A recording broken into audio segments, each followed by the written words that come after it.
কি রে মুনাই, কি হলোটা কি তোর? হঠাৎ করে একেবারে আজকে যে বাইরে এসে বসলি কেন?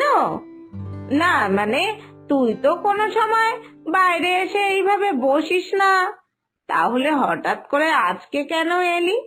না মানে আমি এমনি তো তোর মতি গতি একেবারেই কিছু বুঝতে পারি না, তাই এইভাবে জিজ্ঞেস করছি আর কি। আর বলো না তো মা, এই ফেরিওয়ালাদের জন্য না দেখছি একেবারে আমাকে পাগল হয়ে যেতে হবে।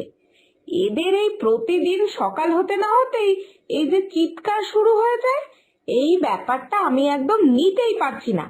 একবার এই বিক্রি করতে আসছে, চেঁচাতে চেঁচাতে চলে যাচ্ছে। আরেকবার আরেকজন আরেকটা জিনিস বিক্রি করতে আসছে, সেও চেঁচাতে চেঁচাতে চলে যাচ্ছে। উফ, এর মধ্যে যে আমার কান একেবারে ঝালাপালা হয়ে যাচ্ছে। এটার কি? হ্যাঁ, আমার তো ওরা কান মাথা সব নষ্ট করে দিচ্ছে। ওই ওই শোনো, আবার বুঝি কোনো ফেরিওয়ালা আসছে। শুটকি মাছ নেবে গো? শুটকি মাছ, বালি ছাড়া শুটকি আছে। শুটকি মাছ নেবে? শুটকি মাছ। ওই দেখছো তো কেমন চেঁচাচ্ছে। আর একটু আসুক না, মানে এই আমাদের বাড়ির কাছাকাছি আসুক, দেখো এবার গিয়ে কেমন ঝাড়টা দিই ওদেরকে।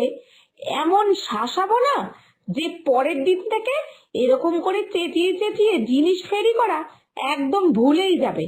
আমি দেখছি এদের কিছু না বলতে বলতে না এদের গলা আরো দিন দিন বেড়ে যাচ্ছে, গলার জোর বেড়ে যাচ্ছে এদের। আমাকে আজকেই ওদেরকে থামাতে হবে, না হলে আমি আর এখানে থাকতে পারবো না। চুল আছে গো, চুল, চুল দিয়ে যাও আর বাসন নিয়ে যাও। গ্লাস আছে, বাটি আছে, গামলা আছে, এমনকি কড়াইও আছে।